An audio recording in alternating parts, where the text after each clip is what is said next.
Now we're going to be working on shorthand division. So we did these are our divisibility rules. And so I'm going to just explain to you shorthand division. Shorthand division is a way to do long division without making all the stuff go down the page. So in a sense, you're going to divide across and you're going to carry what you do.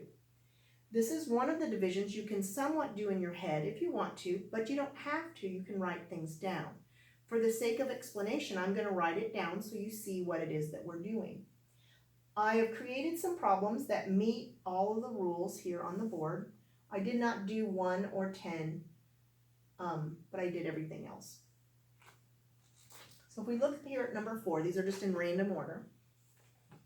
You ask yourself, when you do a division problem, you want an answer over top of every number underneath the dividing sign. That's very important. That way you know you've thought about it. So you ask yourself, does 4 go into 1? And you would say, no, it does not. And in a sense, that's like you put a 0 here. And you have 1 left over. That 1 is what carries up here. So you just carry the leftovers up there. Does 4 go into 15? And if you don't know your multiplication tables, this would be a great time to make a tic-tac-toe board. You can see one of my other videos for help if you don't know how to do that. 4 goes into 15. The closest it goes is 12. So we would write that little 12 there, and that is 3 times. You have 3 left over. That little 3 goes up here. And so instead of columning all the way down, you're going across. Now you're asking yourself, how many times does 4 go into 37? Well, I know that 4 times 9 is 36. So if you know your multiplication tables, 4 times 9 is 36. That leaves me 1 left over. That 1 carries up there. 4 goes into 19.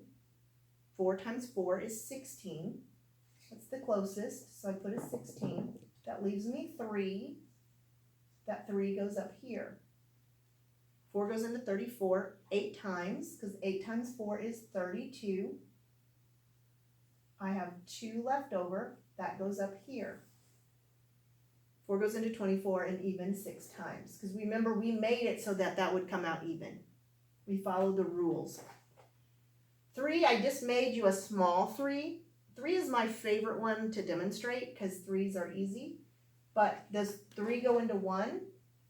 No. You don't use that 0. That 1 would carry over. 3 goes into 12 4 times, which is 12. I have nothing left over, so I don't have to carry anything. 3 goes into 3 1 time. It doesn't change no matter what size your problem is, and I've made various size problems. Does 9 go into 1? No. We put the 0 there. That 1 carries over.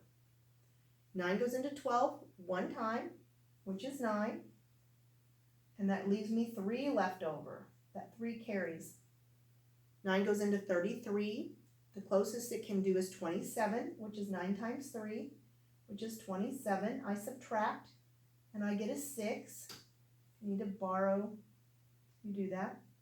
And I get a 6. And 9 goes into 63 7 times, which is 63.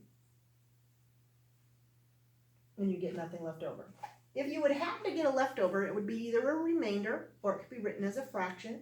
But for right now, we're just learning how to do shorthand division. Does 6 go into 1? It does not. That 1 carries over. 6 goes into 12 2 times, which is 12. Nothing left over. 6 does not go into 3. So we put that 0 there, that 3. If you put a 0 there, that number carries over. 6 goes into 36 6 times, which is 36. The little colored numbers that are optional. You don't have to write them down, but it does help you when you're doing double-digit divisors later to write that down. You can do this with any kind of math. You just may have to work some work off on the side. Does 8 go into 5? No.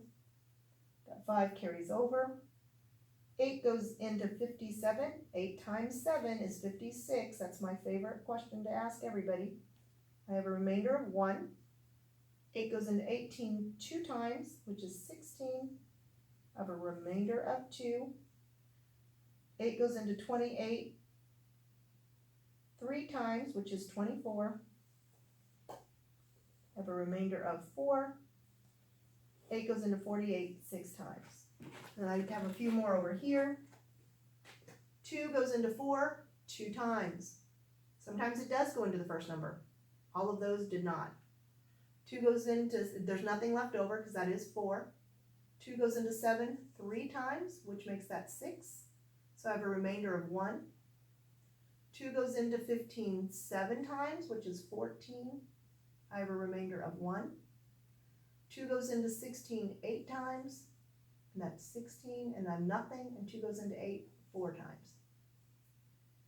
Sometimes you get lots of zeros. This is really important to account for every number under the dividing sign. 5 does not go into 1, so we put a 0. That 1 goes there. 5 goes into 10 2 times, which is 10. There's nothing to carry over. 5 does not go into 0, you must put a 0. 5 does not go into 0, you must put a 0. 5 does not go into 4, you must put a 0, and that 4 carries. 5 goes into 45 9 times. And then the last one, for our demonstration purposes, 7 does not go into 4, we put a 0. That 4 carries over. 7 evenly goes into 49 7 times, which is 49. 7 does not go into 0, so we put a 0. 7 does not go into 5, so we put a 0, and that 5 carries over. And 7 goes into 56 8 times. 7 times 8 is 56. Thank you.